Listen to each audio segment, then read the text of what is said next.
আমি বাজার থেকে কুল কিনে নিয়ে এসেছি। কুলগুলোর মধ্যে খুবই নোংরা। আমি এখন এই যে পচা কুলও আছে, প্রচুর পচা কুল আছে। তা গাছ থেকে পারলে পরে এত সমস্যা হয় না, এত ময়লা বাঁচানো দরকার। তারপর যেগুলো ভালো কুল থাকবে সেগুলোর এই বোটাটা ছাড়িয়ে নেব। ছাড়িয়ে আমি কলের তলায় ধরে ভালো করে ধুয়ে নেব। ধুয়ে একটা কিচেন টাওয়েল দিয়ে ভালো করে মুছে নেব। তারপর আমি এটা শুরু করব, রান্নাটা শুরু করব। আগে আমাকে এগুলোকে পরিষ্কার করতে হবে। গাছ থেকে কেনা কুল হলে এসব কোনো সমস্যা হয় না, কিন্তু বাজার থেকে যেহেতু কুল কিনেছি, প্রচণ্ড পচা কুলও আছে এর ভিতরে, পচা ফাটা, এগুলোকে সব আমাকে বাদ দিতে হবে। আপনারাও যদি বাজার থেকে কিনে আনেন, আপনারা এগুলোকে ভালো করে বেছে নিয়ে ফেলে দিয়ে, তারপরে এই বোটাগুলোকে, যেগুলো ভালো কুল, এই বোটাগুলোকে ফেলে দিয়ে ভালো করে ধুয়ে নেবেন।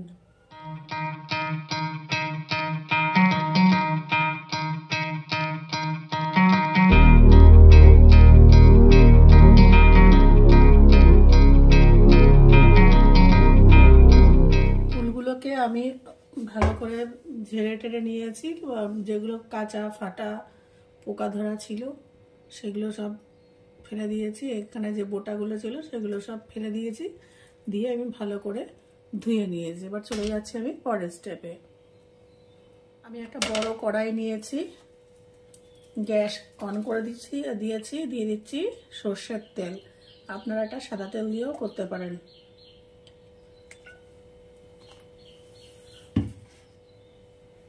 দিয়ে দিলাম সর্ষের তেল।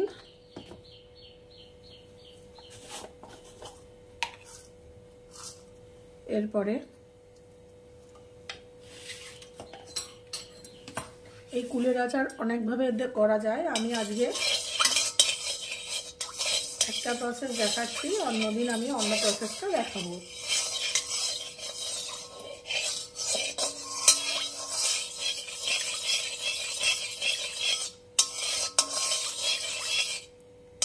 এই কুলের আচারটা ছেলেবেলার স্কুলের ছেলেবেলা কি মেয়েবেলার স্কুলের স্মৃতি ফিরিয়ে নিয়ে আসবে।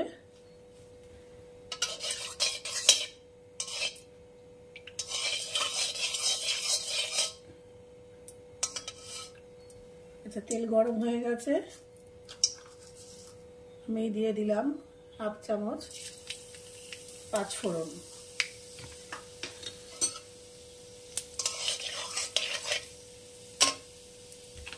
এইবারে কি করব, এই যে কুলগুলো, এই কুলগুলোকে আমি কিছুটা এরকম করে ফাটিয়ে নেব। কয়েকটা ফাটিয়ে নেব আর কয়েকটা থাকবে আস্ত। এরকম করে কয়েকটা এরকম করে ফাটিয়ে নেব আর কয়েকটা থাকবে আস্ত। আর নাহলে আমি পরেও যখন আচারটা করব তখন আমি আরেকটা প্রসেস দেখিয়ে দেব যে কিভাবে বাদবাকিটা করতে হবে। দিয়ে দেব কুলগুলো।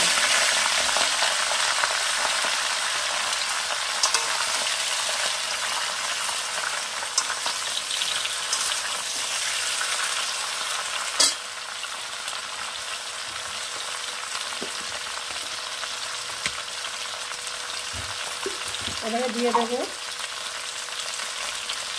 আপাতত দিলাম হাফ চামচ লবণ।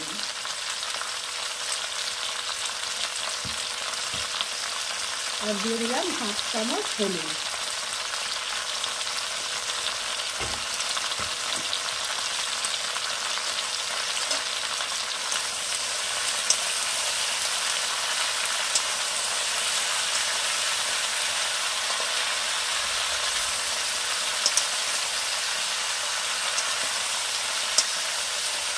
ভালো করে এটাকে আমি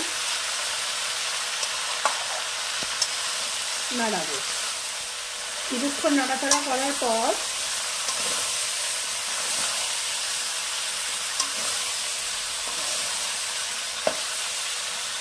এবারে দিয়ে দেব আখের গুড়। আমার এখানে 2 কিলো কুল আছে, আমি এখানে 2 কিলো আখের গুঁড়ি ব্যবহার করব। তার কারণ হচ্ছে এখানে কুলগুলো খুব টক, দেশি কুল তো খুব টক।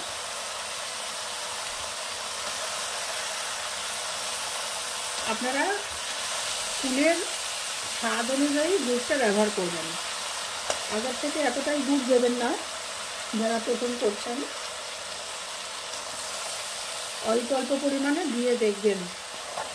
আর আমার এখানে কুলটা যেহেতু খুব টক, এখানে 2 কিলো গুড়ই লাগবে, আমি সেখানে পুরো গুড়টাই দিয়ে দিলাম। এবার আমি আঁচটা অল্প করে দেব, দিয়ে গুড়টাকে যতক্ষণ না গলে যাচ্ছে, পুরো জল হয়ে যাচ্ছে, ততক্ষণ আমি অপেক্ষা করব। আর মাঝে মাঝে এটাকে নাড়াবো, মাঝে মাঝে নাড়াতে হবে, না হলে তলা ধরে যাবে।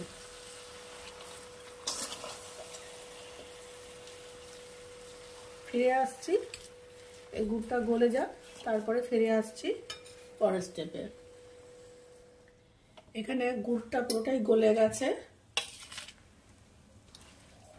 এবারে আমি কি করবো, এই হাতার এই পিছনটা দিয়ে এরকম কয়েকটা কুল আমি এরকম ভেঙে ভেঙে দেবো। কুলগুলো ভেঙে ভেঙে দেবো, এই যে এরকম প্রেসার দিয়ে দিয়ে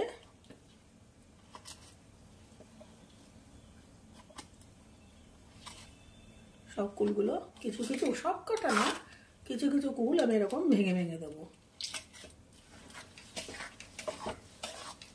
দিয়ে আবার নাড়িয়ে দেবো। গুড়টা ফুটে উঠতে শুরু করেছে, এই যে ফুটে উঠছে।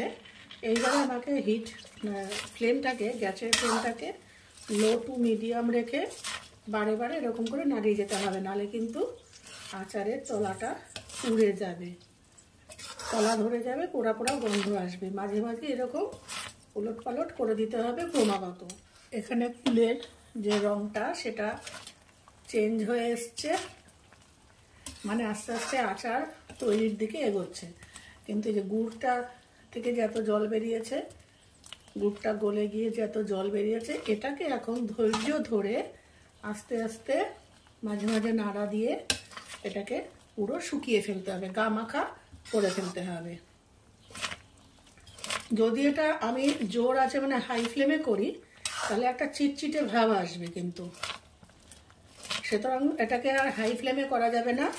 লো হিটে, লো ফ্লেমে, লো টু মিডিয়াম, মাঝে মাঝে মিডিয়ামে আনবেন, আর বেশি ম্যাক্সিমামটাই লোয়ে থাকবে। আপনাকে এই জারটাকে পুরোটা গা মাখা করে নিতে হবে। এটাকে এই অবস্থা যদি আপনারা হাই ফ্লেমে দেন, তাহলে আচারটা একটু চিটচিটে হয়ে যাবে, একটু আঠা আঠা গামা, মানে আঠা আঠা কেমন একটা ভাব এসে যাবে।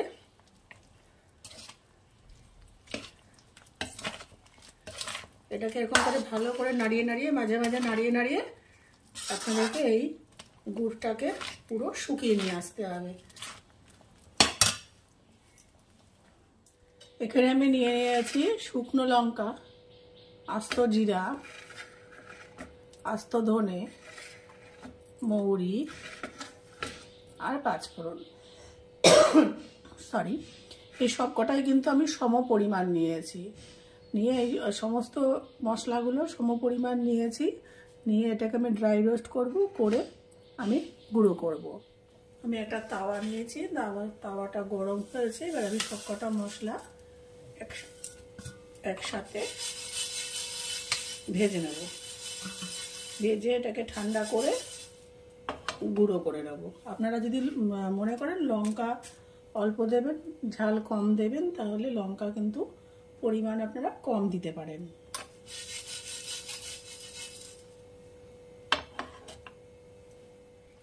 এখনো কিন্তু আচারের গা মাখা ভাতটা হয়নি, আধা ঘন্টা হয়ে গেছে।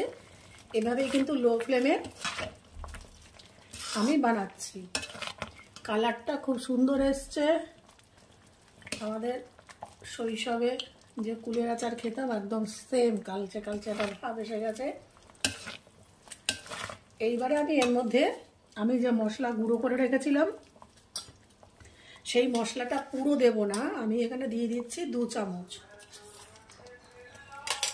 আমি দিয়ে দিয়েছি 2 চামচ মশলাটা এখন পুরোটা ব্যবহার করব না, 2 চামচ এখানে সবার আগে দিলাম।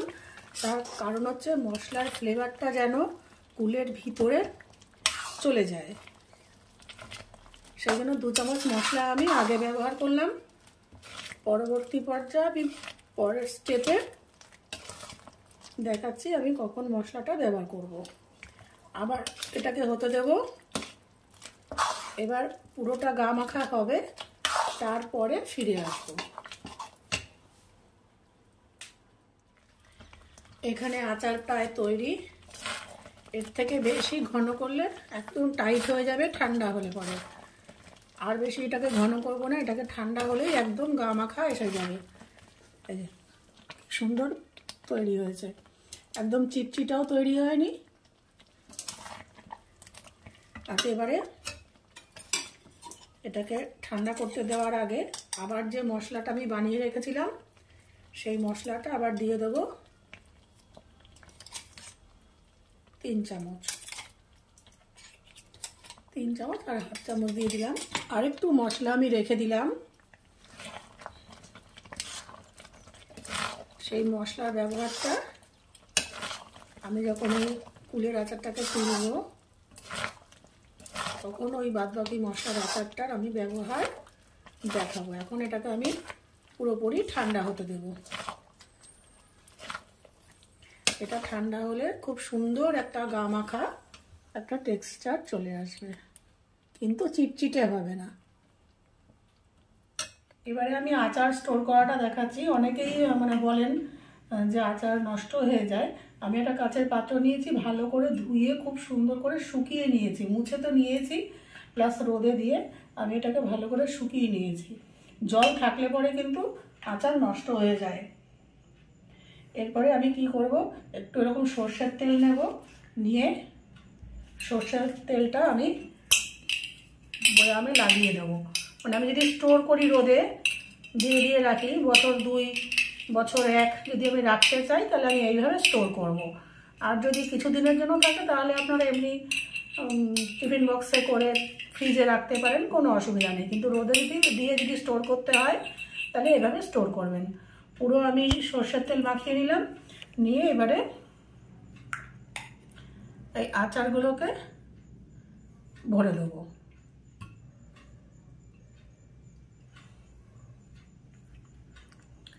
কিছুটা ভরার পর